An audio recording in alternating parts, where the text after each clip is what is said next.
Welcome everyone. A little meditation time.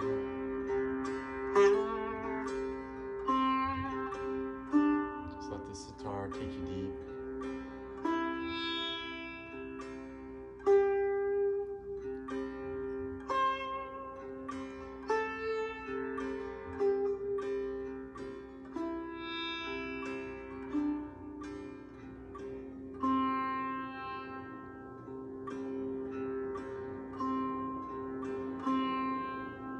Touch with that sound. A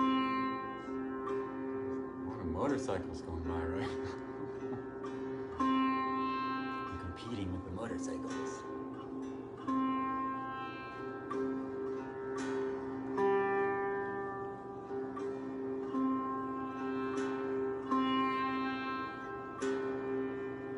So we're just breathing, beautiful feeling coming in.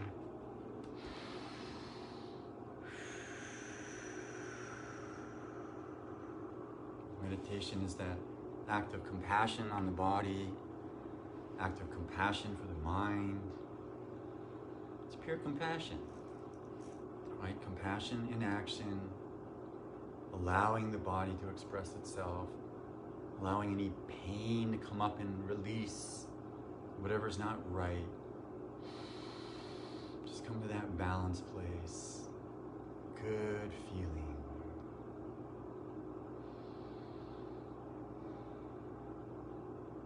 Day accumulates in the field. We have a bioplasmic field made of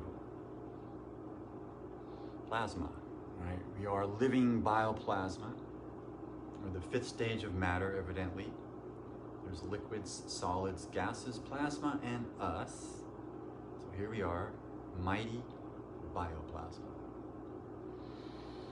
And so the title for today is Stories to Tell. I was just thinking, I have so many stories I could share. I don't know which ones are going to bubble up. I had a few in mind. But I wanted to start with the idea that everything is made out of stories, right? Even atoms and molecules are stories. Everyone has their story. Everyone has their truth. And it seems like that's the big deal right now out in the world, right? Everyone's got their version of reality. And there's a whole story behind it, or there's many stories behind it that are, some are conflicting and some are confused, and yet we go with them anyway. And so it's one great story maze in the brain. So let's, for a few minutes here, just go beyond story. That would be the idea.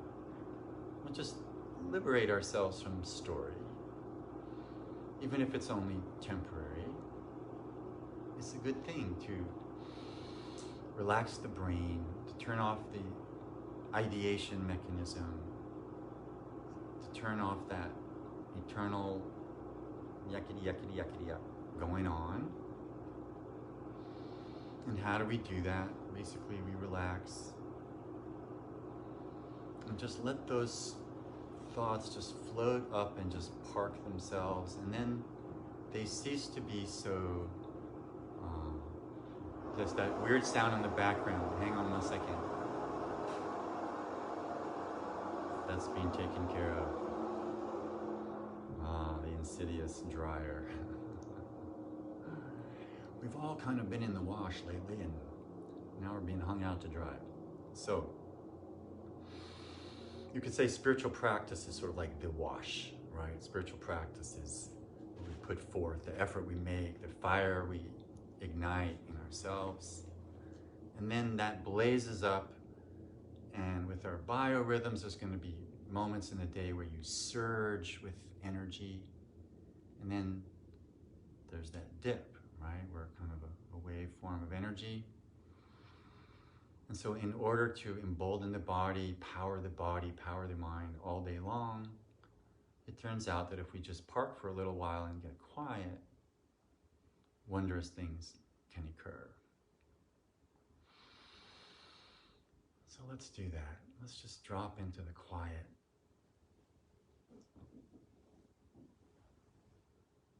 Yesterday morning we were awakened by the sound of 30 crows out there just yakking away. It's like the shadow worlds are all expressing themselves. And so the shadow worlds will express themselves.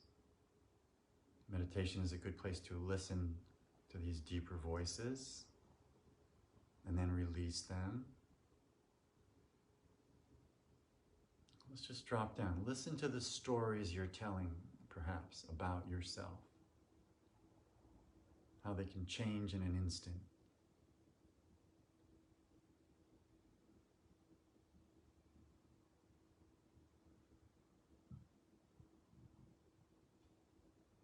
Number one story, who am I, right?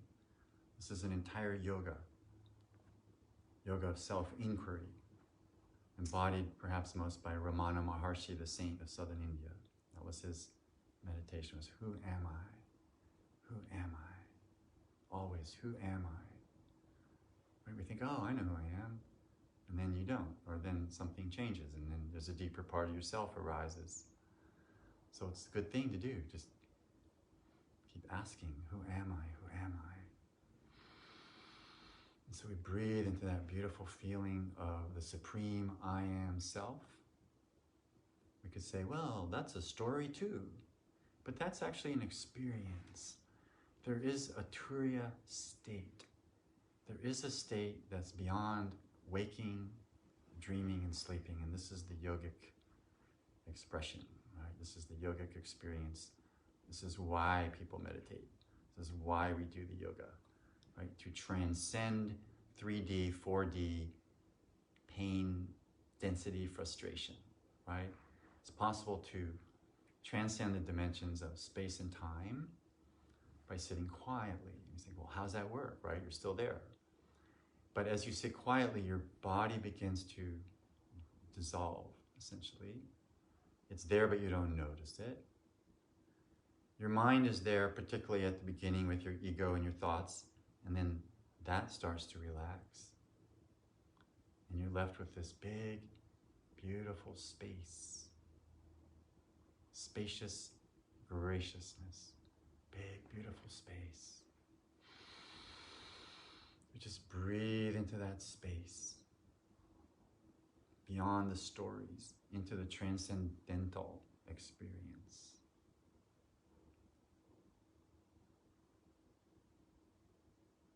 Waking is one thing, one state. We drop deeper into alpha, theta, deeper into delta. These are all different states of consciousness. We can drop into them at this very moment. A deeper state.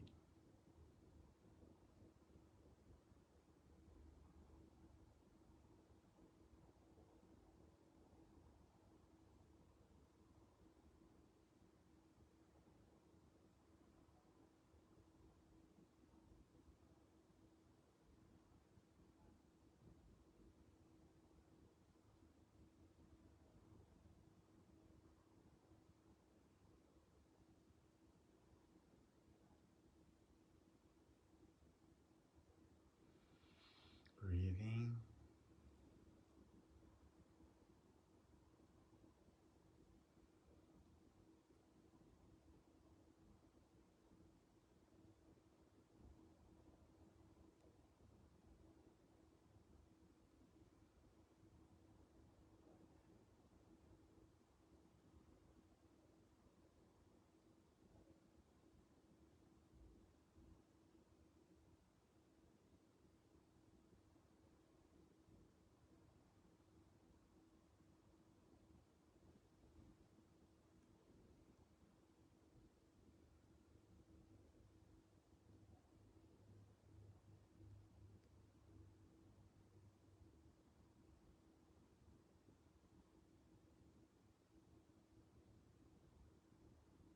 And then coming back.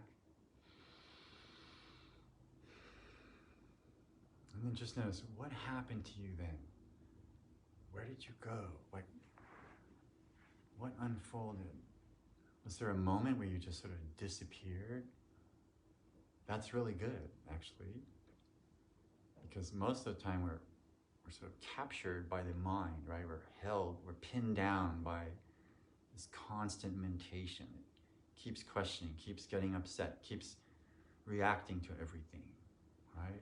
And that's probably always going to go on the surface bandwidth, but we can operate deeper than that, right? The mind can even be doing things. You can be having thoughts, and then it's as if your sub-thoughts, which are stronger, they sort of push these other funkier ones out of the way, right? You sort of dominate with your will a little bit more and your heart, and that's good.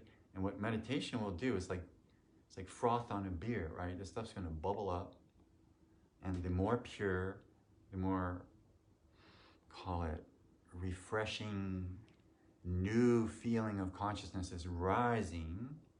It's going to start pushing this dross, yesterday's thoughts, the useless thoughts, all this stuff just sort of gets deleted. But it won't happen unless we get underneath him, right? It's like swimming under the wave, right? Otherwise you're just whacked by the wave every time. So just dropping in, getting underneath the thoughts, underneath this miasma of the brain, this crazy world, whatever's going on, get underneath it. Get down into the depths. I was just watching this beautiful octopus movie the other day. This octopus knows how to hide, right? He knows how to tuck himself in her little den, and is all safe. We too have this den of sorts. And so we want to cultivate it, activate it, strengthen it. When the sharks of the world come around, we need to be able to tuck into our den, right?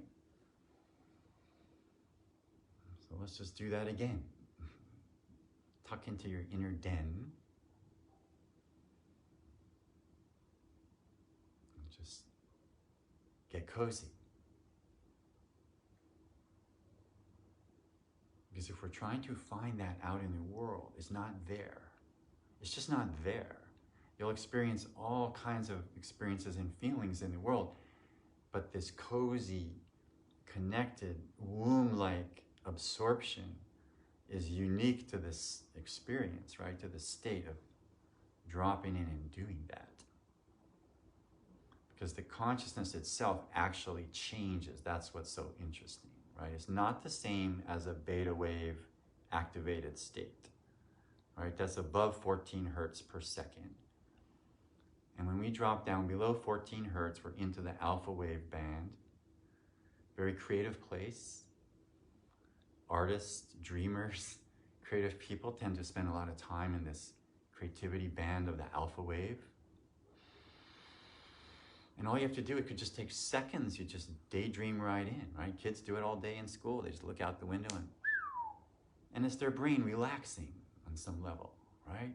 So that's good. So we want to release, right? We want to have this experience of, whoa. I think it's just letting go as we distill. That might be the best verb I can think of for meditation. It's a distillation.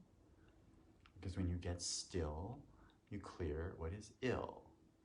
All right, that's the Paracelsus quote. Man is ill because he is never still. Okay, so stillness clears the illness. So let's just do it again. Just feel the effect, right? Just dropping in for 1 minute. Check out the effect. Here we go.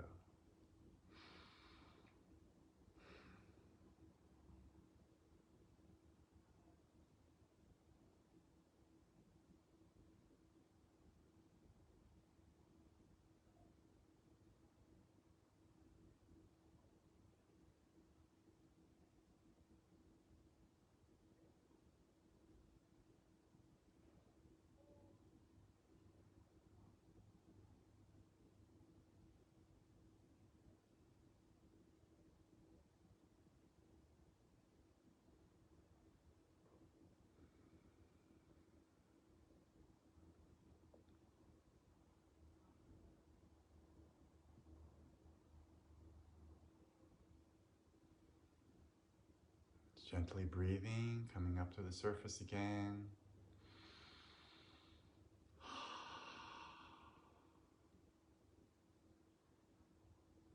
There's a certain grace that comes with meditating with a group, a certain grace that comes with meditating with people who like to meditate, right? They're already good at dropping into this deeper place. And so we're just basking in this collective glow. Intention is a very powerful thing. Whenever you align your intention with anything, it's like a laser beam that kicks it into gear, into coherency. And so right now, our intention is for deeper meditation and the healing that comes from that. So we're just dropping in this strong intention with awareness and breath. Consciousness awakens, strengthens, opens, aligns.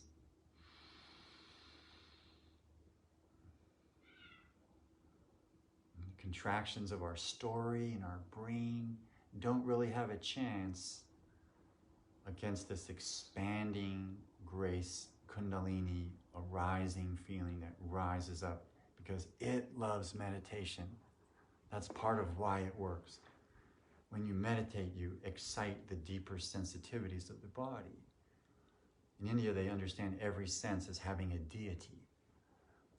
That's maybe a difficult concept for a Western mind, but the idea would be that there's a special power, like a grace power that's in the subtle spectrum of consciousness that is aligned with each sense, right? So seeing in the Indian philosophical traditions, the action of seeing precedes your eyeballs. Now that's a fascinating move to make because it says you already can see even without your eyes, which makes sense, right? If you pull out of your body, you can probably see, right? In some levels.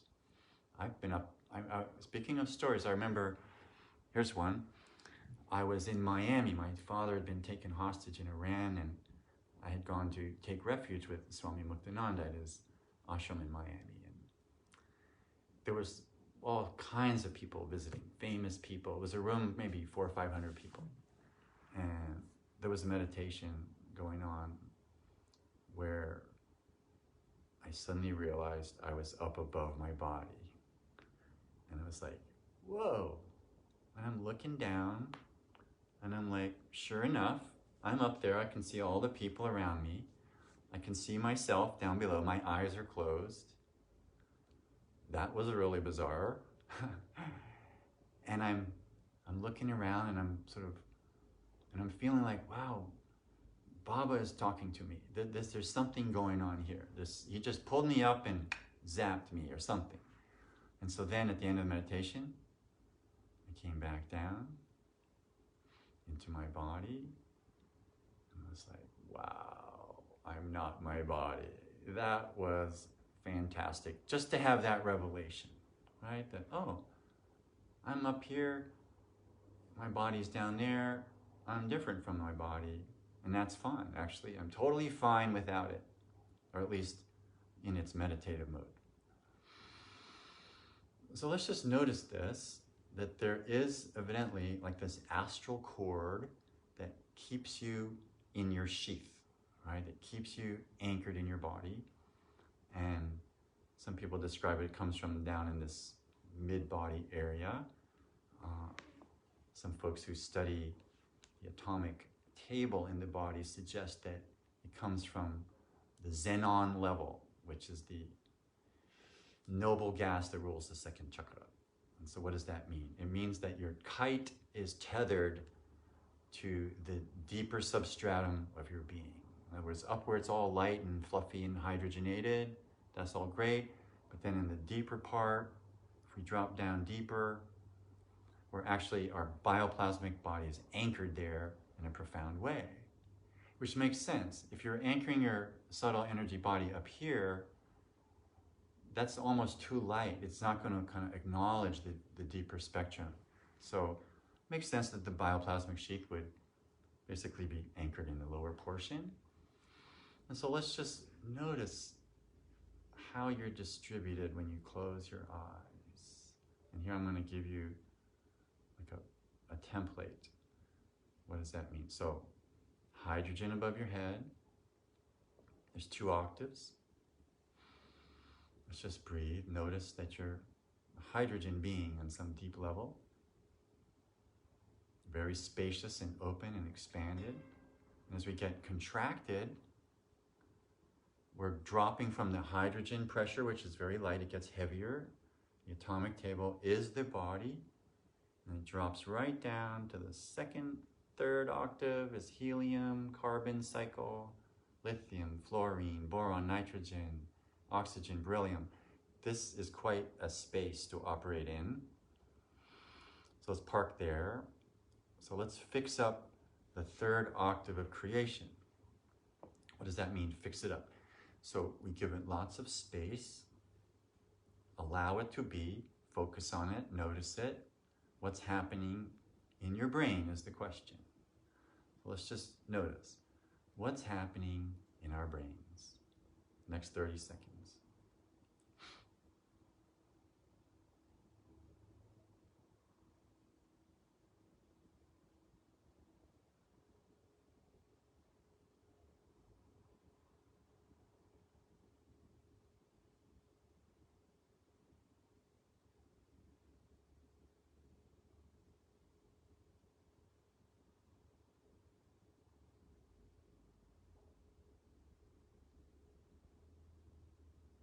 Okay, all kinds of things going on in the brain.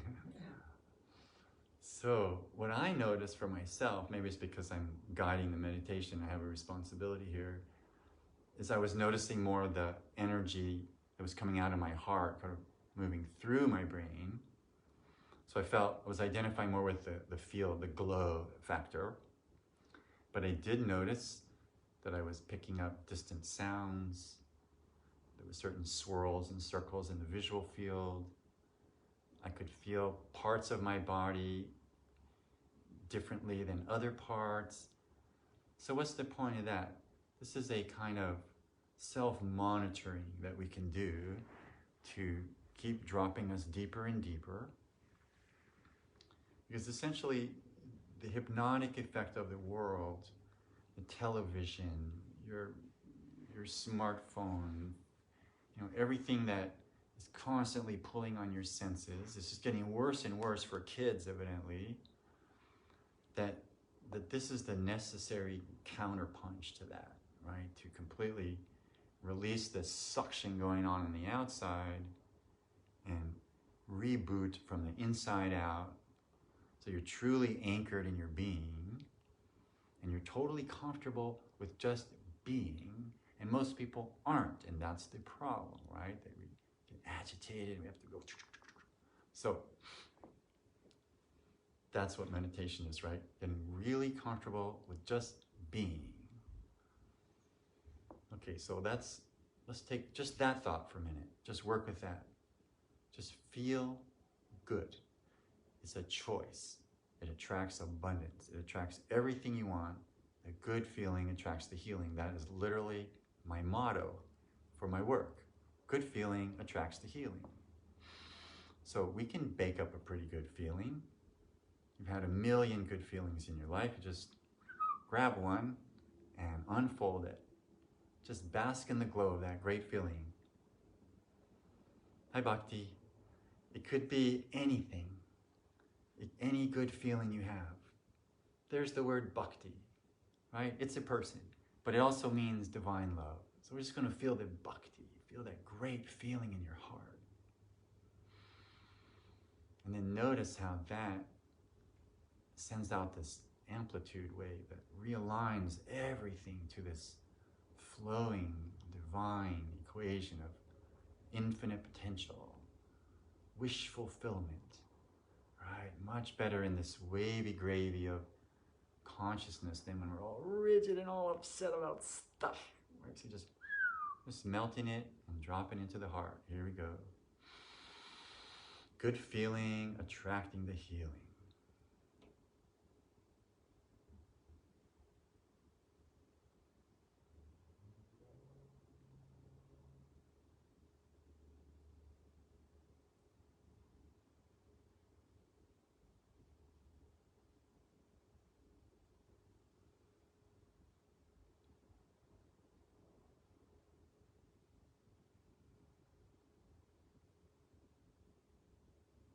there's not a good feeling, bring it back to a good feeling. Good feeling.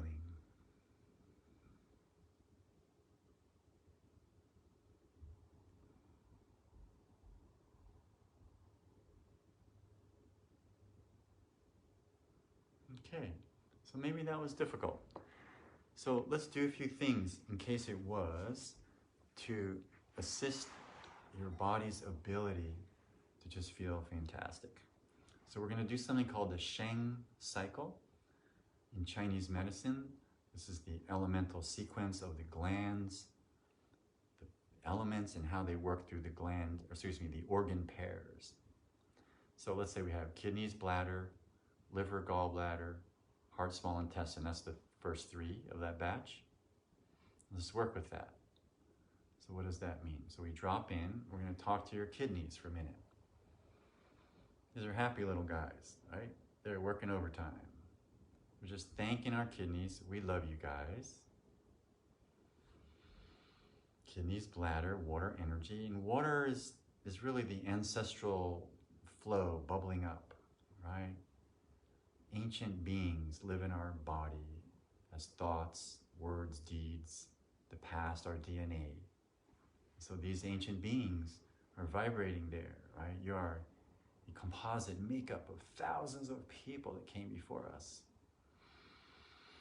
So all of their little stories are vibrating in there and buzzing, right? All of their experiences. And so you might have kidneys that belong to your great-grandmother from that point of view, right? I mean, your kidneys are your kidneys, but they may have a template that was generated by an ancestor. And it might be that that ancestor had a difficult life. And so your kidneys might be resonating with that expression, right? So what is ancestral clearing? What is healing from this point of view?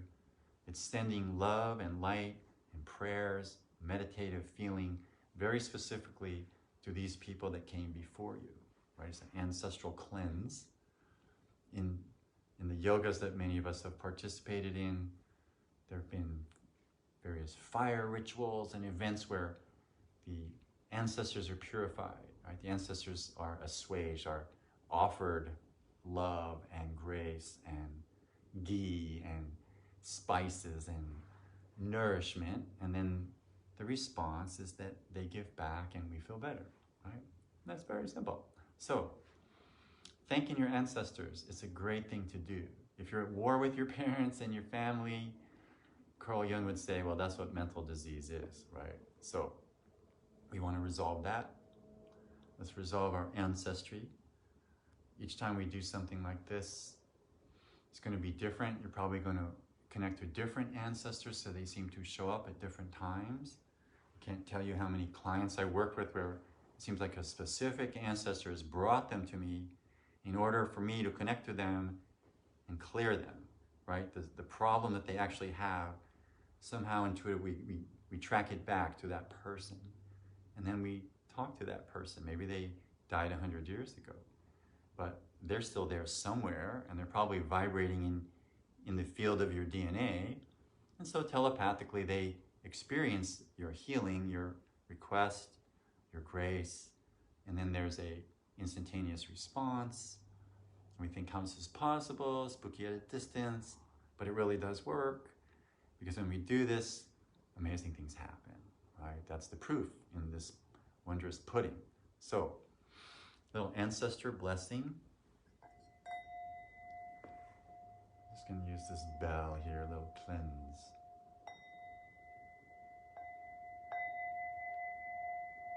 So let's go, feels like mother line right now. Each lineage is like a river. Ma, ma, ma. We're going to go into the mother line. Everyone who might have mother line issues, matrilineal, mitochondrial DNA, grandparents, great-grandparents, the men in that lineage tends to align, the females align with the left side of their body and the shoulders going into the right leg. So if any of you have a problem in your body with anything, we can track it back to sometimes ancestral issues. Ultimately, you'd have to say any pain or weirdness in your body is the result of some kind of hydrogen imbalance. Why? Because literally that's what pH is, right? The percentage of the hydrogen determines your alkalinity or your acidity, and it uses water as the base of the pressure. Why water? Because it's the perfect pressure, right? You're made out of the stuff. Your body uses it as a gauge. If you go too alkaline or too acid, your body spends a lot of energy to bring it back, right? That's basically what your metabolism is doing all day long. I forgot to put it on airplane mode. When we feel that balance, we feel good, right? Because the water itself is gratitude, according to Dr. Emoto, who studies the effect of communicating with water. So this beautiful feeling in the body is like, gratitude. It's different than I love you. That's different, right? This is I love you, but it's more, thank goodness I love, right? It's a more relaxed, unconditional kind of love. So kidneys and bladder and the ancestral mother line, that's the connection I'm making right now.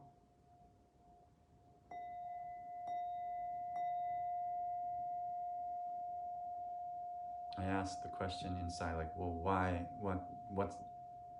that? And the answer I got was fear, right? People are completely flipped out, afraid, all across the board, massive, right? So we're gonna send, as a group here, send our love and blessings to ourselves, to the greater world. It would be that may all kidneys, the collective resonance of all kidneys in the world, all the nephrons,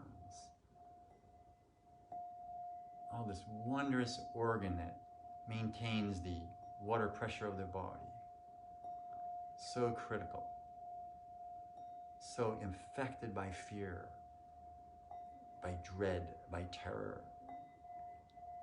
And just clear it. Clear the fear.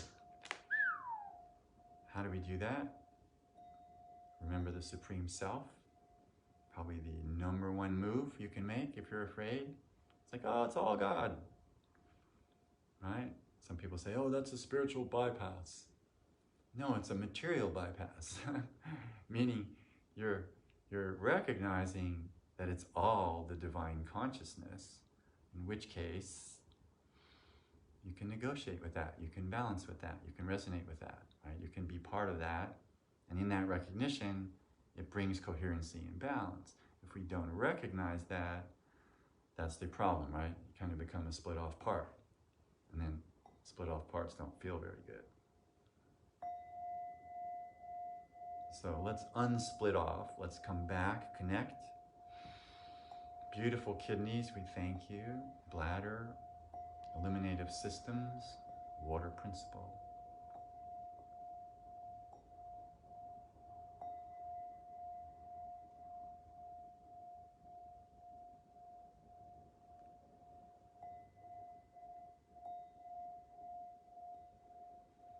Breathing.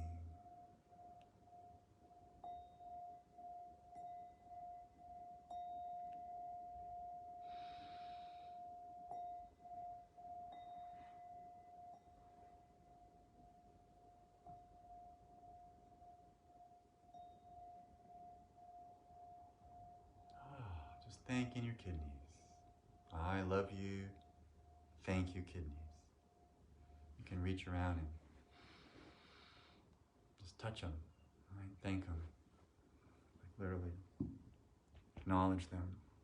We don't do it enough. Okay, so that's the first organ pair. So we move from kidneys, bladder, the liver, gallbladder. What's the story there? It's wood principle, super expandable. If you're having liver issues, your business might be suffering. You might not be growing in your community. You might not be resonating well Because there's a contraction in the wood principle, and it's not, that's a contraction, right? It's not expanding, like growing like bamboo, you know, bringing in money, bringing in energy, expanding. So if your liver has issues, your business is shot, COVID's driving you crazy, you feel confined, whatever, that kind of thing, that would be a liver contraction. And so we want to change the story, would be one way to think of this. Right? How do we adjust the story? Tell a different one. Right? I love you, liver, gallbladder, versus, oh, my liver's all messed up. Okay, that's a story too.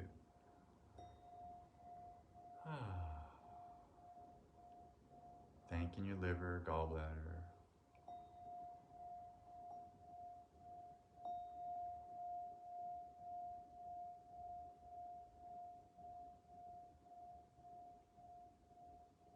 And that wood energy feeds the heart. Heart is fire. Wood energy coming up into your heart. Small intestine is its mate. So this heart, small intestine integration. Beautiful feeling.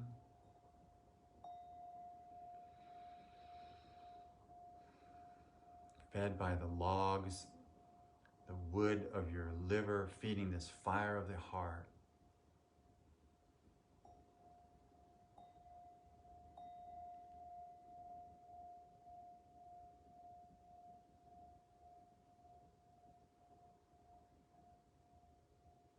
The heart is a 50,000 femtotesla field.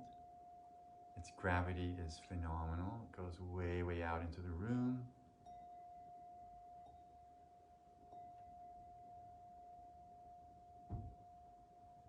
Good feeling.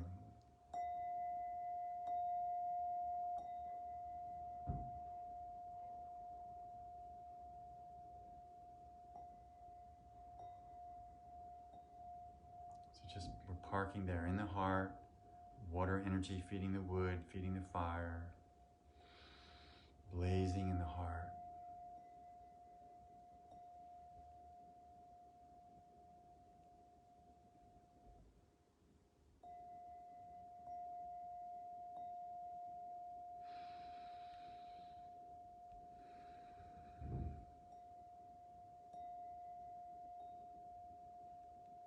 And then the heart has two invisible organs, talking about the Chinese understanding.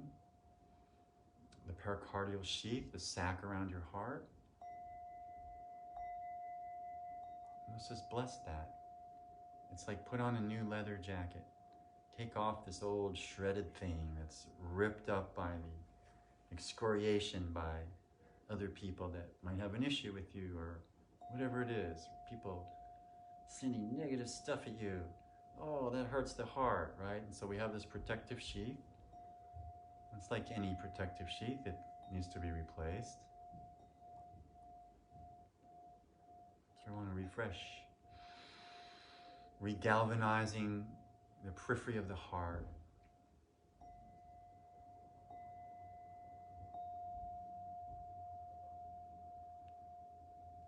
And then the pericardial sheath is in balance with the triple warmer, the other Chinese invisible organ.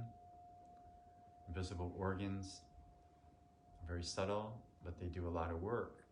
The triple warmer governs 26 fluids in the body. So just experiencing all the different fluids that move through your body and the governance, the triple warmer. We're thinking, well, what is that? Basically, the Chinese would say it's very mysterious, but essentially they would acknowledge it's the relationship between the brain, the heart, and the gut, right? There's a resonance. Sometimes your brain can overheat. Sometimes your heart can be broken. Sometimes your gut is confused. So triple warmer would be like the person in you in charge of these three domains, right? The czar of those organs. Somebody's got to do it. Okay, so heart, brain, and gut. And by just mentioning those, we start to balance.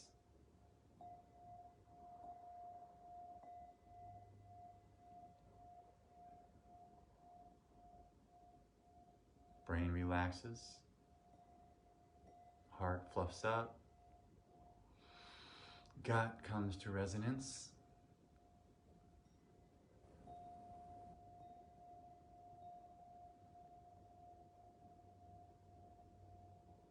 And then the next stop on the Sheng cycle train, we move to the earth element.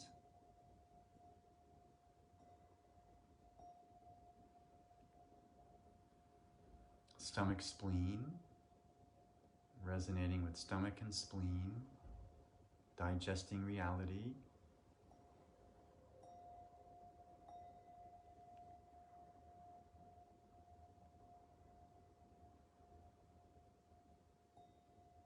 In Western medicine, the spleen is understood as your immune system. In Ayurvedic medicine, your blood is your immune system, the power of your blood. In other ways of thinking, your macrobiome is your immune system, your microbiome, and the macrobiome, the agriculture around us and within us, in balance, virally, bacterially, the virome, the microbiome, the massive farm of your being, seems to have a lot to do with our health, right? This is a big problem for people understanding this. But this is the basis of holistic medicine, right? That from the inside out, you have tremendous power to balance your life force and heal yourself.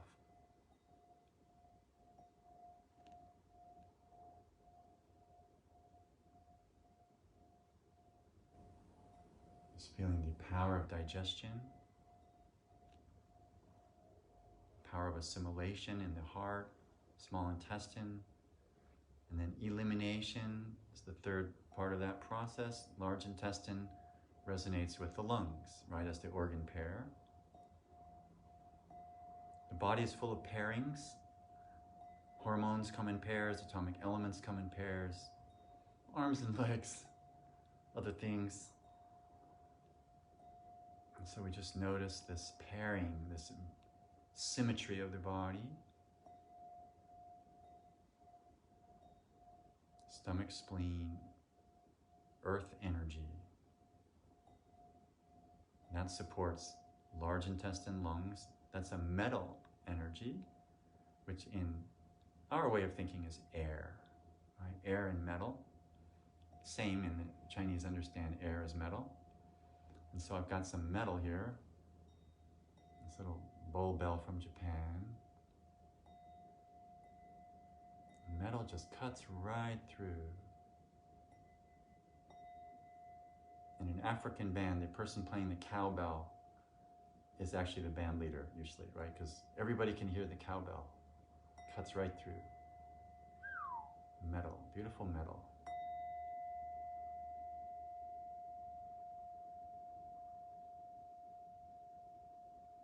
And so the metallic energy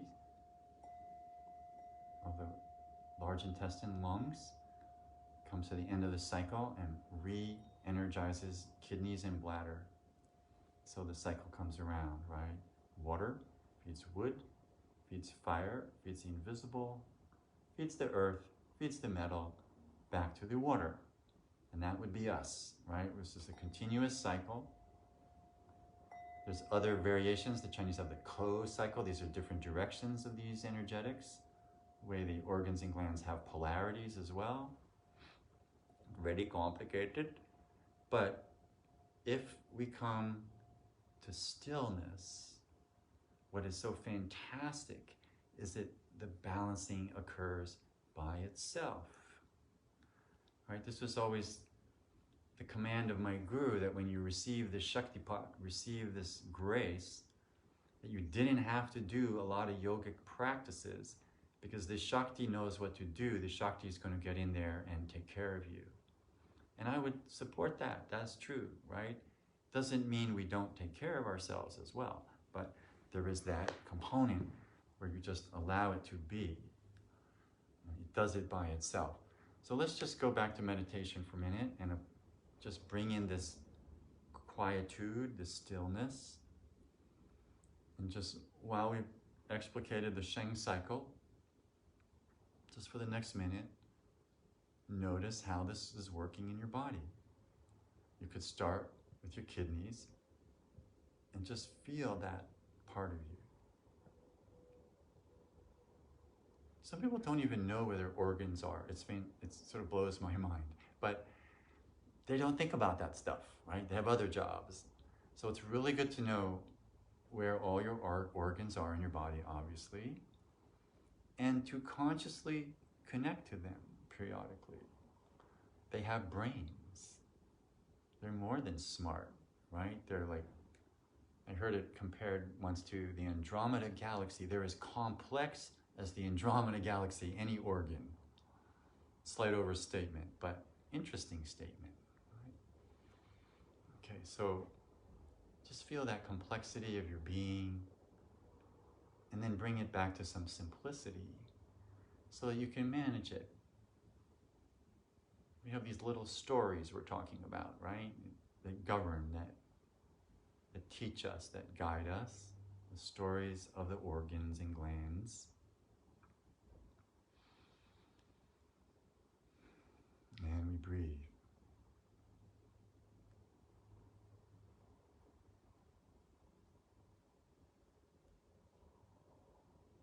There's another interesting story in the body. It's your electrolytes. So what's the deal with them? So we have potassium, sodium, and chlorine. And they all, chlorine and sodium are a natural elemental pair, sort of like the artist and his girlfriend. And then potassium, the what an ass I am part, comes in. It's quite aggressive and even radioactive and wants to steal the girl. Wants to get hold of chlorine and steal her from sodium. And if this wasn't going on, we wouldn't be here, right? That's electrolyte activity. Is a competition going on in there. Just like your thoughts are competing, right? All kinds of things are competing in our body, which is probably why competition unfolds around us. Well, let's say right now we're not going to compete. We're just going to feel replete, feel full. Feel this fullness of this knowledge, this basking in the glow of the Supreme Self, this good feeling that attracts the healing.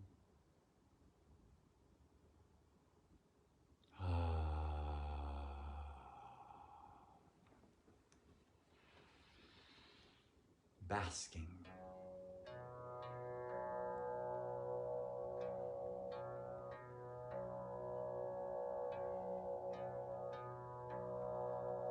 Om Namah Shivaya Gurave Satchidanandamurtaye Nisprapanchaya Shantaya Niralambaya Tejase Om Sahana Bhavatu Sahano Bhunaktu Sahaviryam Karvavahe Om Shanti Shanti Shanti Shanti Om Namah Shivaya Gurave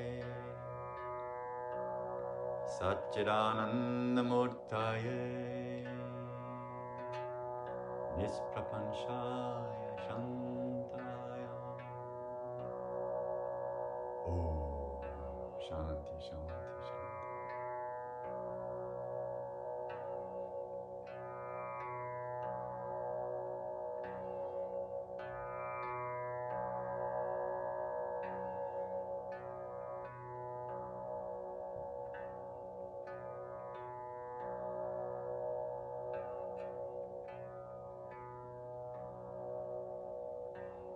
Breathing through the nose.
And we breathe.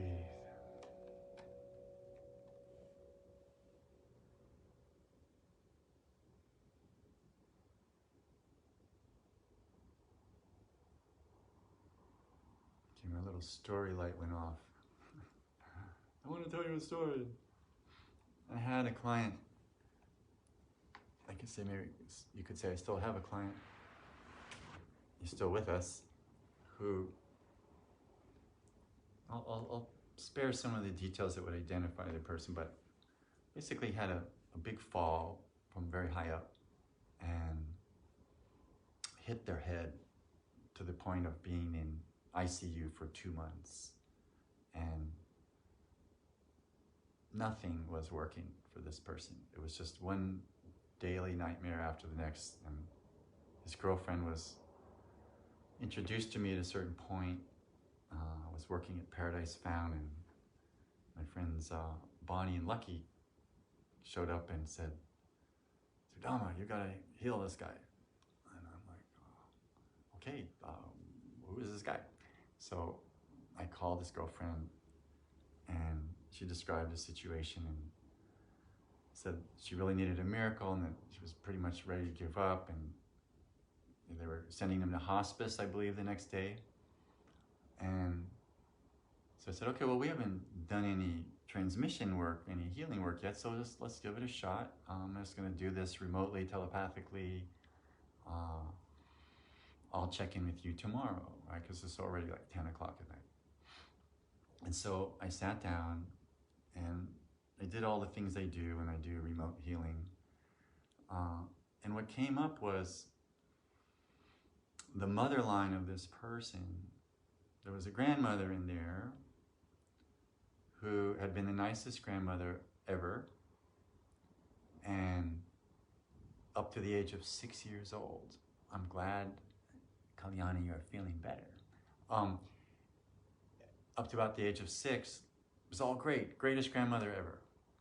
Then the grandmother has a heart attack, some kind of stroke, and becomes deranged in the brain in some way, where she just abuses this fellow, meaning like, oh, you're just, and said the most horrible things you could say, right? And suddenly there's this little impressionable kid who just loves their grandmother, and grandmother suddenly out of nowhere turns into a demon, basically. And so progress ahead years and years, a kind of a nervous system experience happening, maybe not knowingly connected to this grandmother, right? And so in my meditation, I just made the connection that this plunge that this person took was because of some, going back to this grandmother, we had to do something about that. And I did some other things, but this was the clincher. It just kept like arresting my attention, like, you need to work with this woman. And so I did some ancestral cleansing, clearing, worked with the woman, and then I called his girlfriend the next day, and all of a sudden it's like, oh, what did you do? It's like, what do you mean? I did the healing, what happened? He said, well, All the shackles came off, he sat up, he's now out of ICU. They're not sending him to rehab. I mean, they're not sending him to hospice, they're sending him to rehab. It's like, oh my God, she got her miracle, right? And she kept asking me, what did you do? How did you do that? I said, well, I did the normal stuff I do, but it was this grandmother issue that came up. What was the issue with her? Now, at this point, I didn't know the story about him being 6 years old and her having a stroke, right? So, as far as I'm concerned, I'm correcting the grandmother, but I don't really know what the deal is until she says, hey, this is what happened, and that's a horrible thing, and how did you know that? And I'm like, well, I don't really know that, all these details, but I did know that something wasn't right with this relationship. And so we corrected it.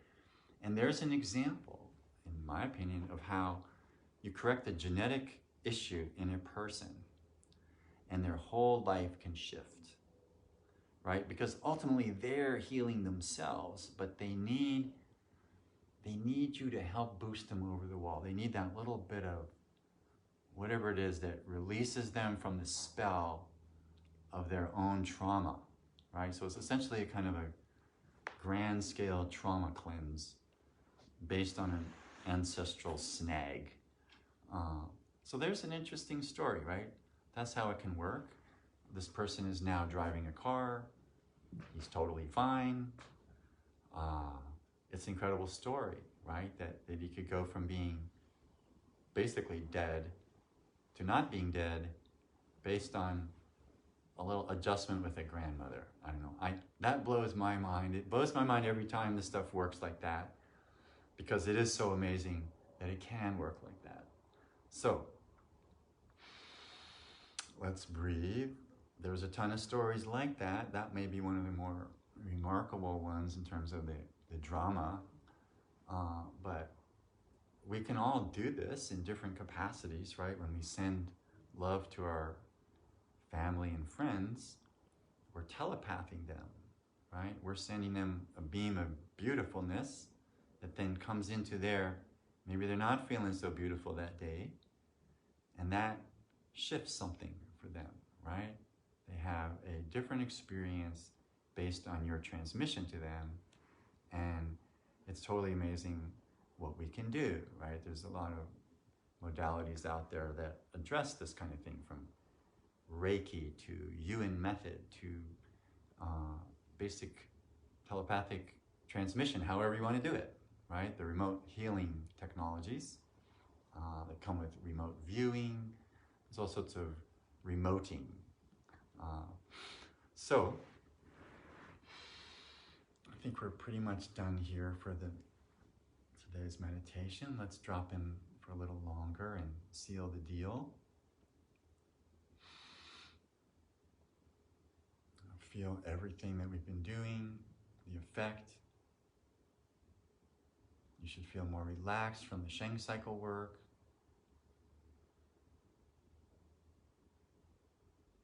And just the general intention for empowerment and healing.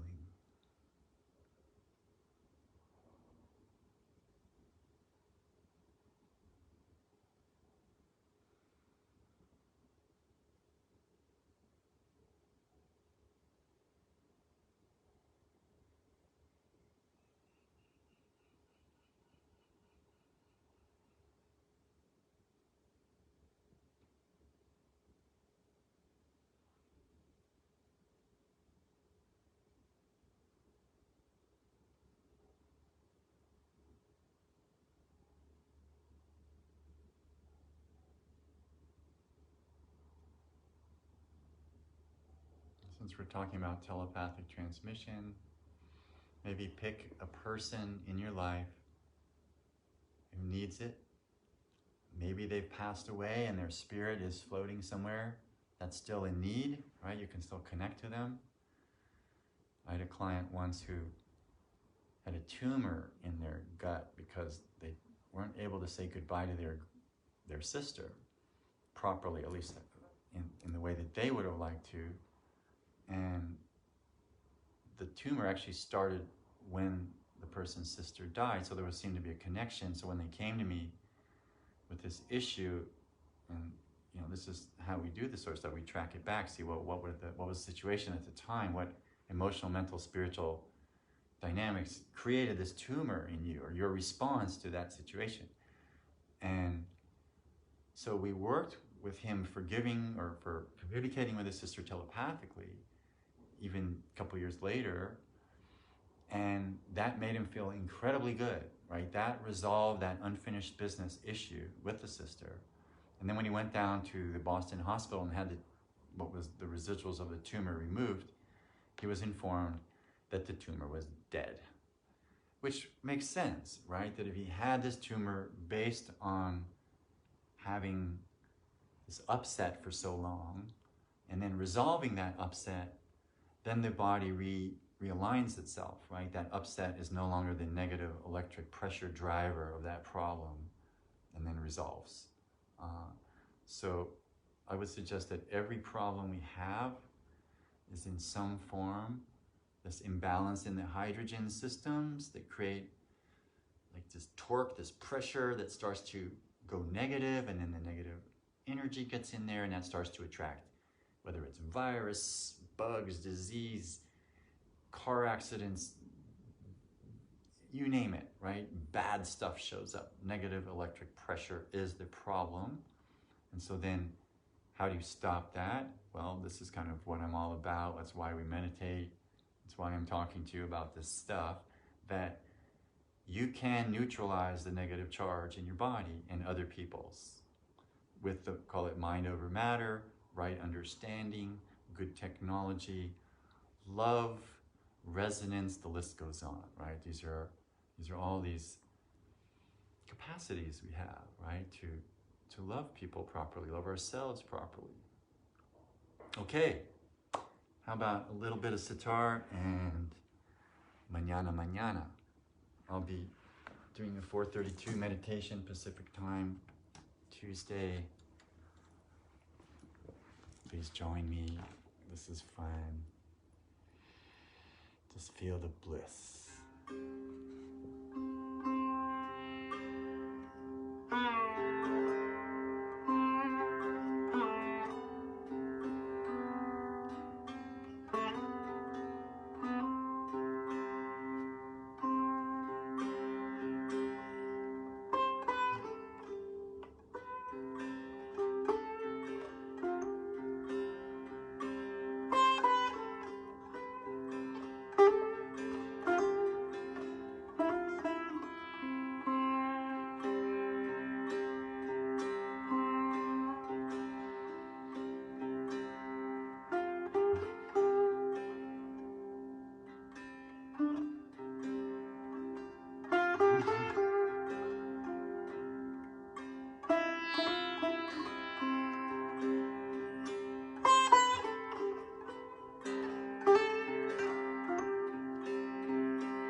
Namaste, everyone. I love you. Thank you.